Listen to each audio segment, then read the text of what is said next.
আসসালামু আলাইকুম রহমতুল্লাহি অবরকাতুহু। সম্মানিত দর্শক, ডক্টর মোহাম্মদ ইউনূসের জন্য আমেরিকা ক্রমশই অবন্ধু হয়ে যাচ্ছে এবং আমেরিকার যে সিদ্ধান্তগুলো বা সরকারের যে মনোভাব বা ট্রাম্প প্রশাসনের যে দৃষ্টিভঙ্গি, এটি বর্তমান অন্তর্বর্তীকালীন সরকারের জন্য ক্ষেত্র বিশেষে বিপর্যয় ডেকে নিয়ে আসছে। সরকারের মনোবল ভেঙে দিচ্ছে এবং সরকারের যে আন্তর্জাতিক যে ইমেজ থাকার কথা, ইন্টিগ্রিটি থাকার কথা, নেম, ফেম অ্যান্ড রেপুটেশন থাকার কথা, সেই পুরো জিনিসগুলো এলোমেলো হয়ে যাচ্ছে। ডক্টর মোহাম্মদ ইউনূসকে কেন্দ্র করে আমাদের যে মিথ অ্যান্ড ম্যাথোলজি, মানে নানা রকম ভাবনা এবং নানা রকম আকাশকুসুম কল্পনা। তিনি এলে ওটা হবে, তিনি থাকলে এটা হবে, তিনি চাইলে এটা হবে। যে বিষয়গুলো একেবারে ক্ষমতার শুরুতে আমরা দেখেছিলাম বা আমরা শুনেছিলাম। উনার সঙ্গে দেখা করার জন্য মালয়েশিয়ার প্রধানমন্ত্রী বাংলাদেশে চলে এলেন। তো যে মালয়েশিয়াতে গিয়ে আমাদের বেশিরভাগ লোক আ সেই একটা ভিসার জন্য, একটা কাজের জন্য, একটা ব্যবসা-বাণিজ্যের জন্য কত কষ্ট করেন। তো যেখানে একজন সরকারি কর্মকর্তা বা পুলিশ কর্তার একটু আনুকূল্য পাওয়ার জন্য আমাদের দেশের বড়, বড় মানুষ মালয়েশিয়াতে গিয়ে কি একটা অস্বাভাবিক অবস্থার মধ্যে পড়েন। তো সেখানে আনোয়ার ইব্রাহিম, যিনি সেই দেশের প্রধানমন্ত্রী, তিনি আমাদের দেশের আ প্রধান উপদেষ্টা বা প্রধানমন্ত্রীর পদমর্যাদায় যিনি আছেন, তার সঙ্গে তার বন্ধুত্ব, এটা শুনলেই কেমন যেন একটা ভালো লাগে এবং আমাদের সে ভালো লেগেছিল। তার সঙ্গে, সঙ্গে আমরা গর্বে আত্মহারা হয়ে পড়েছিলাম যখন আমরা শুনলাম যে মিস্টার আনোয়ার ইব্রাহিম, তিনি বাংলাদেশে এসেছেন ডক্টর মোহাম্মদ ইউনূসের সঙ্গে দেখা করার জন্য কেবলমাত্র এই কারণে যে তাদের ব্যক্তিগত বন্ধুত্ব এবং তার বন্ধু বাংলাদেশের রাষ্ট্র ক্ষমতায় বসেছেন, এজন্য ইটস এ প্লেজার ট্রিপ। এবং আমরা যখন দেখলাম ডক্টর মোহাম্মদ ইউনূস আনোয়ার ইব্রাহিম মোলাকাত করছেন, কোলাকুলি করছেন, এয়ারপোর্টে তাকে রিসিভ করার জন্য তিনি গেছেন, ও দৃশ্য আমাদের ভালো লেগেছে। এতে কোনো সন্দেহ নেই। এবং এরকম দৃশ্য আমরা বহুদিন দেখিনি। বঙ্গবন্ধু যখন গিয়েছিলেন ইংল্যান্ডে বা ভারতে, বা উনার জমানাতে যেহেতু তিনি ছিলেন একজন গ্র্যান্ড লিডার, তার সঙ্গে আসলে কারো তুলনা করা যাবে না। কিন্তু একটা সময় বেগম খালেদা জিয়া, তিনি তার একটা সফর ছিল। তার জমানাতে তিনি থাইল্যান্ড যাবেন। আমার যতটুকু মনে আছে যে তখন থাইল্যান্ডের প্রধানমন্ত্রী থাকসিন সিনাওয়াত্রা। তিনি একেবারে বিমানে করে বাংলাদেশে চলে এসেছিলেন এবং সেই বেগম জিয়াকে বাংলাদেশ থেকে ব্যাংককে নিয়ে যাওয়ার জন্য তিনি যে সকল প্রোটোকল ভেঙে যা কিছু করেছিলেন, যেটা এখন আমার চোখে ভাসে। যে বাংলাদেশে থাকসিন সিনাওয়াত্রা এলেন এবং এখান থেকে তিনি বেগম জিয়াকে নিয়ে গেলেন। এইরকম ঘটনা সচরাচর বাংলাদেশে তো নয়ই, অন্য কোনো দেশে আমি এরকম দেখিনি। এরকম ঘটনা কখনো দেখিনি। নরেন্দ্র মোদী একবার চেষ্টা করেছিলেন যে নওয়াজ শরীফের সঙ্গে একটা পারিবারিক সম্পর্ক গড়ে তোলার জন্য। তখন নওয়াজ শরীফের জন্মদিনে সম্ভবত সারপ্রাইজ একটা ভিজিট দিয়েছিলেন নরেন্দ্র মোদী এবং নওয়াজ শরীফের মায়ের সঙ্গে দেখা করে তিনি তাকে কদমবুচি করেছিলেন। এরকম কিছু জিনিস ঘটনা ঘটে বা কিছু ইতিহাস তৈরি হয় যেখানে কোনো রাষ্ট্রীয় প্রোটোকল থাকে না। তো ডক্টর মোহাম্মদ ইউনূস আসার পরে আনোয়ার ইব্রাহিম এবং বাংলাদেশের সঙ্গে যে আচরণ করেছেন, সেটা প্রথা বিরুদ্ধ। দ্বিতীয়ত আমরা শুনেছিলাম যে তিনি দুবাইয়ের যে আমির বা শাসক, সংযুক্ত আরব আমিরাতের শাসক, সেখানে তিনি একটা টেলিফোন করে দিয়েছেন।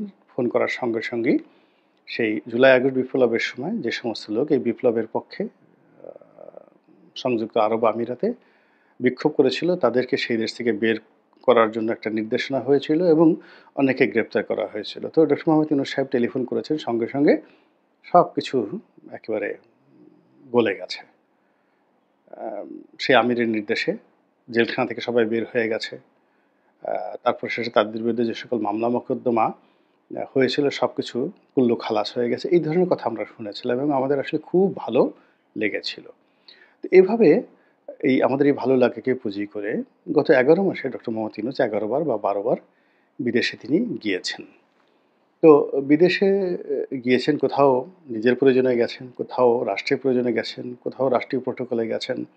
আমরা এগুলো নিয়ে মৃদু সমালোচনা করেছি, কিন্তু কখনোই আশাহত হইনি। আমরা বলেছি যে গরিব দেশ, আমাদের অর্থনীতির অবস্থা ভালো না, এই অবস্থায় উনি না গেলেও পারতেন। এই ধরনের কথাবার্তা বড়জোর বলেছে। কিন্তু আমরা কিন্তু ওইভাবে একেবারে তাকে সমালোচনা করে কোনো রকম বক্তৃতা বা বিবৃতি আমরা কিন্তু দেইনি।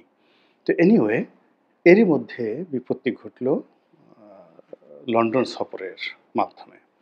তিনি লন্ডনে গেলেন একটা পুরস্কার আনার জন্য। যখন গেলেন তখন তো আমরা অবাক যে এরকমও কোনো মানুষ বাংলাদেশে জন্ম হয়? যাকে পুরস্কার দেওয়ার জন্য আ স্বয়ং ব্রিটেনের যিনি রাজা, কিং তিনি দাঁড়িয়ে থাকবেন। তার গলায় মালা পরিয়ে দিবেন, বিরাট পুরস্কার দিবেন। তো এরকম নানা রকম যাকে বলে কল্পকাহিনী আমরা নিজেরা বানালাম। কিন্তু সেই পুরস্কার আনতে গিয়ে অসংখ্য যাকে বলা হয় বিপত্তিকর ঘটনা ঘটলো। আমাদের আশা অনুযায়ী কোনো কিছু হলো না। কারণ এটা কোনো ব্রিটিশ সরকারের বা রয়াল ফ্যামিলির আ রাজপ্রাসাদের পক্ষ থেকে রাষ্ট্রীয় কোনো অনুষ্ঠান ছিল না। এটি যুব চার্লস যখন যুবরাজ ছিলেন, অর্থাৎ রাজা যখন যুবরাজ ছিলেন, তখন তার একটা এনজিও ছিল। সেই এনজিও প্রতি বছর এই পুরস্কারটি দেয়। এখন যেহেতু তিনি রাজা এবং ওই প্রতিষ্ঠানের প্রমোটার, তো কাজেই এই পুরস্কারটা দেওয়ার পর যারা এই পুরস্কার পেয়েছেন, তারা বাকিংহাম প্যালেসে এসে রাজার সঙ্গে সৌজন্য সাক্ষাৎ করেন। তো কাজেই আমরা দুটো ঘটনা দেখলাম যে ডক্টর মোহাম্মদ ইউনূস এখানে যে পুরস্কারটা পেয়েছেন, এটা ছিল একটা স্পেশাল পুরস্কার। ফলে পুরস্কার তালিকার মধ্যে তাদের নাম ছিল না। আমরা খুব সমালোচনা করলাম, এটা কী ধরনের কথা? তারপর তিনি গেলেন, সেখানে সাদামাটা অনুষ্ঠানে পুরস্কার নিলেন এবং পরে অন্যান্য পুরস্কার যারা প্রাপ্ত হয়েছেন তাদের সঙ্গে তিনি রাজপ্রাসাদে গিয়ে রাজার সঙ্গে দেখা করলেন। এতটুকুই আ দৃশ্য। কিন্তু যেটি আ বিতর্ক তৈরি করলো এবং এখন পর্যন্ত চলছে, সেটি হলো তিনি ব্রিটিশ প্রধানমন্ত্রীর সঙ্গে দেখা করার চেষ্টা করলেন, পারলেন না। তারপরে টিউলিপ সিদ্দিকী উনার সঙ্গে দেখা করার চেষ্টা করলেন, উনি দেখা করলেন না। আর যেটা শিডিউলের মধ্যে ছিল না, তিনি হঠাৎ করে সিদ্ধান্ত নিলেন তারেক রহমান সাহেবের সঙ্গে বৈঠক করবেন একান্তে, ক্লোজ ডোর মিটিং, এবং সেটা হলো এবং সেটা নিয়ে এখন পর্যন্ত রাজনীতিতে বিপদ-বিপত্তি চলছে। তো এই যে ডক্টর মোহাম্মদ ইউনূসকে নিয়ে আমাদের যে স্বপ্ন, প্রেম, ভালোবাসা, এই ভালোবাসার একমাত্র কারণ হলো যে পশ্চিমের সঙ্গে, অর্থাৎ ইউরোপীয় ইউনিয়ন এবং আমেরিকার সঙ্গে তার খুব ভালো সম্পর্ক এবং তার কথায় সেখানে অনেক কিছু হয়, এই একটা বিশ্বাস থেকে। কিন্তু ব্রিটেনে গিয়ে তিনি যেভাবে ব্রিটেনের প্রধানমন্ত্রীর সঙ্গে দেখা না করে এলেন, কিংবা তার আরেকটা জলবায়ু সম্মেলন ছিল বাংলাদেশের, সেখানে প্রতি বছরই প্রধানমন্ত্রী শেখ হাসিনা যখন ছিলেন তখন তিনি অংশগ্রহণ করতেন এবং এইবার সেই অনুষ্ঠানটি ছিল ফ্রান্সে। তো ফ্রান্সের প্রেসিডেন্ট ইম্মানুয়েল ম্যাক্রোর সঙ্গে তার একটা ভালো সম্পর্ক ডক্টর মোহাম্মদ ইউনূসের আছে, এটা আমরা জানতাম। এর কারণ হলো তিনি ক্ষমতায় আসার আগে ফ্রান্সে ছিলেন এবং সেখানে সেই ফ্রান্সের প্রেসিডেন্ট ইম্মানুয়েল ম্যাক্রো যে কমিটিতে আছেন, সেই একই কমিটিতে থেকে তিনি সেই অলিম্পিকের আয়োজক হিসেবে দায়িত্ব পালন করছিলেন ডক্টর মোহাম্মদ ইউনূস, এবং এই দায়িত্ব পালন করতে গিয়ে তিনি অসুস্থ হয়ে পড়েন এবং কিছুদিন হাসপাতালেও থাকছেন বলে শোনা গেছে এবং সেই হাসপাতালের অসুস্থতার মধ্যেই তিনি আগস্ট মাসের ৮ তারিখে বাংলাদেশে এসে ক্ষমতা লাভ করেন। তো তিনি যদি ফ্রান্সে যান তো তার বন্ধু ইম্মানুয়েল ম্যাক্রোর সঙ্গে তার দেখা হবে। কিন্তু আগে যে ডক্টর ইউনূস নোবেল লরিয়েট, ব্যক্তিগতভাবে তার সাথে তার যে সম্পর্কটা ছিল, এই সম্পর্কটি তিনি যখন প্রধান উপদেষ্টা হলেন, রাষ্ট্রীয় আ যাকে বলা হয় ক্ষমতা পেলেন, তখন তিনি সেটাকে আর রেসপেক্ট করলেন না। তিনি তার সঙ্গে দেখা হবে না বলে জানিয়ে দিলেন। আবার অন্য অ্যাঙ্গেল থেকে আমরা শুনতে পেলাম যে দেখা হতে পারে তিনি যদি সেই আ ফ্রান্স থেকে বিমান কেনেন, যেটা শেখ হাসিনা কিনতে চেয়েছিল। এরকম নানা কথা ভাসতে থাকলো। এরই মধ্যে তিনি একবার যখন দুবাইতে গেছিলেন, তখন সেখানে বসে তিনি ইলন মাস্কের সাথে কথা বললেন এবং ইলন মাস্ককে কনভিন্স করার জন্য তিনি তার প্রতিষ্ঠানকে, অর্থাৎ স্টার্লিংকে বাংলাদেশে ব্যবসা করার জন্য ঝড়ের গতিতে ফরমান জারি করলেন এবং এটা এত স্বল্পতম সময়ে স্টার্লিং কোনো দেশে ঢুকতে পারেনি। এই স্বল্পতম সময় ডক্টর মোহাম্মদ ইউনূস সেই কাজটি করে দিয়েছেন এবং সবাই যেটা বলাবলি করছে যে ডক্টর মোহাম্মদ ইউনূস এই কাজটি করে দিয়েছেন। আর এই কাজের যে পার্টনার, অর্থাৎ স্টারলিংকের বাংলাদেশের যে পার্টনার, সেটি হলো তার প্রতিষ্ঠান গ্রামীণ টেলিকম অথবা গ্রামীণ ফোন, এরকম কিছু একটা হতে পারে। এরকম কথাবার্তা শোনা যাচ্ছে। সত্য মিথ্যা আল্লাহ ভালো জানেন। তো যাই হোক, এখন এটাও তার জন্য একটা বুমেরাং হয়ে গেল। এর কারণ হলো এই ঘটনার পর ডোনাল্ড ট্রাম্পের সঙ্গে ডক্টর মোহাম্মদ ইউনূসের আ ডোনাল্ড ট্রাম্পের সঙ্গে ইলন মাস্কের সম্পর্কটা খারাপ হয়ে গেল এবং এখানে একটা ব্যাপার হলো যে তিনি যখন দুবাইতে বসে ইলন মাস্কের সঙ্গে টেলিফোনে কথা বলছিলেন, তখন ডোনাল্ড ট্রাম্প পাশে বসা ছিল। তো এইরকম একটা দহরম-মহরম সম্পর্কের বন্ধুত্ব, এটা এখন দা কুমড়াতে সম্পর্ক হয়ে গেছে এবং ইলন মাস্ককে এখন জেলে নেওয়ার জন্য ডোনাল্ড ট্রাম্প সর্বশক্তি নিয়োগ করছেন, আর ইলন মাস্ক রাজনৈতিক দল গঠন করে ডোনাল্ড ট্রাম্পকে ক্ষমতাচ্যুত করা বা আগামীতে নিজে ক্ষমতায় এসে আ যাকে বলা হয় ডোনাল্ড ট্রাম্পকে একটা উচিত দাঁতভাঙা জবাব দেওয়ার জন্য তিনি তার সর্বোচ্চ বিনিয়োগ তিনি এই রাজনীতির ক্ষেত্রে করার জন্য খ্যাপাটে আচরণ শুরু করছেন। ফলে যদি আগামীতে ইলন মাস্ক ক্ষমতায় আসেন, তা সেক্ষেত্রে হয়তো ডক্টর মোহাম্মদ ইউনূসের কপাল প্রসন্ন হতে পারে। কিন্তু ইলন মাস্কের সাথে সম্পর্ক হওয়ার কারণে ট্রাম্প প্রশাসন আ বলতে গেলে তার জন্য বুমেরাং হবে, হয়ে গেছে এবং তার কিছু নমুনা আমরা দেখতে পাচ্ছি। আপনারা সবাই জানেন যে বাংলাদেশ থেকে আমরা যে গার্মেন্টস দ্রব্য ইউরোপ, আমেরিকাতে এক্সপোর্ট করি, এর মধ্যে একক দেশ হিসেবে আমেরিকা নাম্বার 1। আমাদের টোটাল এক্সপোর্টের একটা বিরাট অংশ আমরা আমেরিকাতে এক্সপোর্ট করি এবং এর পরিমাণ হলো $8 বিলিয়ন। $1 যদি আপনি ৳১২৫ ধরেন, তাহলে $8 বিলিয়ন কত টাকা হয়? আ সেটা হলো ৳১,১২,০০০,০০,০০,০০০ মতো আসে $8 বিলিয়ন।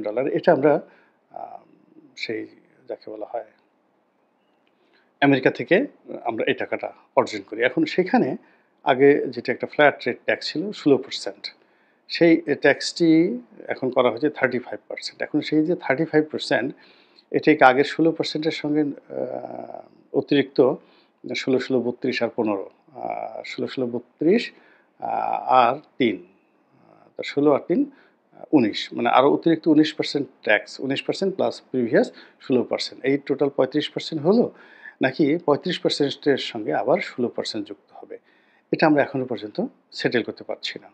আ দ্বিতীয়ত হলো যে এই শুল্ক কমানোর জন্য বাংলাদেশ সরকারের পক্ষ থেকে প্রাণান্ত চেষ্টা করা হলো। কোনো চেষ্টা কাজে আসছে না। বরং সেখান থেকে যে অবন্ধুসুলভ আচরণ পাওয়া হচ্ছে, সেখান থেকে যে ধরনের তুচ্ছ-তাচ্ছিল্য পাওয়া যাচ্ছে বা খবর শোনা যাচ্ছে তুচ্ছ-তাচ্ছিল্যের খবর, এবং যেভাবে আমাদের এই বাণিজ্য মন্ত্রণালয়ের যারা দায়িত্বপ্রাপ্ত কর্তা ব্যক্তি তাদের সঙ্গে ওয়ান টু ওয়ান বৈঠকে মার্কিন যুক্তরাষ্ট্রের কর্তা ব্যক্তিরা আগ্রহ দেখাচ্ছেন না, উৎসাহ দেখাচ্ছেন না, বিভিন্ন রকম শর্ত দিচ্ছেন, এলোমেলো কথাবার্তা বলছেন। এটা সরকারের জন্য ভীষণ অস্বস্তিকর। এখন এটি নিয়ে নানা রকম কথাবার্তা হচ্ছে যে আমেরিকান সরকার ডক্টর মোহাম্মদ ইউনূসকে যেভাবে ক্ষমতায় এনেছিল, যেটা আমাদের শোনা কথা ডিপ স্টেট থিওরির যে আ পলিসি, সেই পলিসি অনুযায়ী তাকে ক্ষমতা আনা হয়েছিল। এখন ডোনাল্ড ট্রাম্প ক্ষমতায় এসেই যে কাজটি করলেন, এই ডিপ স্টেটের বাংলাদেশ বা ভারত বা পাকিস্তানের যিনি সবচেয়ে বড় কর্তা, তিনি ছিলেন ডোনাল্ড লু। তিনি ডোনাল্ড লু এর চাকরি খেয়ে ফেললেন। এবং এই পুরো ডেস্কটি দক্ষিণ এশিয়ার যে ডেস্কটি, এটিকে তিনি রিশাফেল করলেন এবং প্রকাশ্যে বললেন যে তিনি একদম পছন্দ করেন না যে মার্কিন জনগণের পকেটের টাকা ব্যয় করে যে সকল কর্মকর্তা কর্মচারী অন্য দেশের সরকার পরিবর্তনের জন্য যে নেতিবাচক কর্মকাণ্ড চালায়, এটাকে তিনি পছন্দ করেন না। তো এই যে তার এই বক্তব্য, এই বক্তব্যের ফলে মোটামুটি তখনই সরকারের মধ্যে অর্থাৎ ইউনূস সরকারের মধ্যে এক ধরনের কাঁপন শুরু হয়ে গেল। কিন্তু পরবর্তীতে আমেরিকান সরকার তো একটা নীতি আছে এবং তারা একটা দীর্ঘমেয়াদ পরিকল্পনা নিয়ে চালায়। এখানে একজন প্রেসিডেন্টের ইচ্ছায় অনেক কিছু হয়, আবার প্রেসিডেন্টের ইচ্ছায় আবার অনেক কিছু হয় না। তো এইরকম একটা ক্ষেত্রে দেখা গেল ডক্টর মোহাম্মদ ইউনূস একটা ব্রিদিং টাইম পেয়ে গেলেন এবং সেখানে যদি ডিপ স্টেট বলে কিছু থেকে থাকে এবং সেটা যে পলিসির উপরে এই ডিপ স্টেটটা করা হয়েছিল, যে আশা আকাঙ্ক্ষার উপরে করা হয়েছিল এবং যে লক্ষ্য এবং উদ্দেশ্য নিয়ে এই কাজগুলো করা হয়েছিল। যেমন ধরুন ব্যবসা-বাণিজ্য, সেন্ট মার্টিন, মানবিক করিডোর, এই জিনিসগুলো নিয়ে নানা রকম কথাবার্তা শোনা যায়। সত্য মিথ্যা আমরা জানি না। তো সেই জিনিসগুলো হয়তো আদায় করার জন্য আমরা এখন কল্পনা করি তাকে একটা স্পেস বা সময় দেওয়া হয়েছিল। কিন্তু সেই সময়ের মধ্যে না চট্টগ্রাম বন্দর, না মানবিক করিডোর, না সেন্ট মার্টিন, না আমেরিকার সঙ্গে কোনো চুক্তি, না যে মানে চীনকে পরিত্যাগ করে ভারত এবং আমেরিকার মাধ্যমে একটা বলয় তৈরি করার যে পশ্চিমা নীতি, বিশেষ করে আমেরিকার নীতি, এখানে ডক্টর মোহাম্মদ ইউনূস নিজেকে আ যাকে বলে কড়িত কর্মা, ডিসিশন মেকার এবং বোল্ড, এই ৩ টে জিনিস প্রমাণ করতে পারেননি। তিনি খুব চেষ্টা করেছেন ডিপি ওয়ার্ল্ড মানে আমেরিকান কোম্পানি যেটা দুবাই পোর্ট পরিচালনা করে। কোম্পানির মালিকানা আমেরিকান। তো সেই কোম্পানিকে চট্টগ্রাম বন্দরের হ্যান্ডেলিং কাজ দেওয়ার জন্য তিনি কঠোর অবস্থানে আছেন এবং এটার একটা প্রাথমিক প্রস্তুতি হিসেবে চট্টগ্রাম বন্দরের যে কন্টেইনার ইয়ার্ডটি তাদেরকে দেওয়া হবে, নিউ মরিন কন্টেইনার ইয়ার্ড, সেই ইয়ার্ডটি যারা অপারেট করতো সাইপ পাওয়ারটেক তাদেরকে বাদ দিয়ে নৌবাহিনীকে সেখানে দায়িত্ব দেওয়া হয়েছে আগামী ৬ মাসের জন্য এবং ৬ মাস পরে ডিপি ওয়ার্ল্ডকে দেওয়া হবে বলে সরকারের পক্ষ থেকে সিদ্ধান্ত জানানো হয়েছে। কিন্তু বাস্তবতা হলো ৬ মাস তো অনেক দূরে। এখন সরকারের জন্য ৬ দিন অতিবাহিত করা কঠিন একটা বিষয়। এবং এই কঠিন বিষয়ের মধ্যে শুধুমাত্র বাণিজ্য নয়, অর্থনীতি, IMF, বিশ্বব্যাংক, তারপর শেষে তাদের যে মানবাধিকার কমিশন যেটা সম্প্রতি বাংলাদেশে প্রতিষ্ঠিত হয়েছে, সেই মানবাধিকার কমিশনের কর্মকাণ্ড যেভাবে মানবাধিকার কমিশন, আন্তর্জাতিক মানবাধিকার কমিশন ইউনূস সরকারের সমালোচনা শুরু করেছে, যেভাবে গোপালগঞ্জের ঘটনা নিয়ে তারা প্রশ্ন তুলেছে, যেটা আগামীতে সরকারের জন্য খুবই বুমেরাং হয়ে পড়বে। কিন্তু এখানে একটা বিষয় হলো যে ডক্টর মোহাম্মদ ইউনূসের এত লোক, এত লবিস্ট, তারা কেন ডোনাল্ড ট্রাম্পের সঙ্গে একটা সম্পর্ক করতে পারছে না? কেন আমেরিকার সঙ্গে সম্পর্ক করতে পারছে না? এর কারণ হলো আমেরিকা যদি এখন তার উপর থেকে ব্লেসিংটা উঠিয়ে নেয় এবং ডোনাল্ড ট্রাম্প যদি সত্যিকার তার হাতে তার সঙ্গে অর্থাৎ ডক্টর মোহাম্মদ ইউনূসের সঙ্গে আ শত্রুতা দেখান বা ক্ষেপে যান, আ সম্ভবত ক্ষেপে গেছেন, তাহলে আমাদের টোটাল জাতীয় জীবন তছনছ হয়ে যাবে। মহান আল্লাহ আমাদেরকে এই তছনছ হওয়া থেকে রক্ষা করুন, হেফাজত করুন। আসসালামু আলাইকুম ওয়া রাহমাতুল্লাহি ওয়া বারাকাতুহু।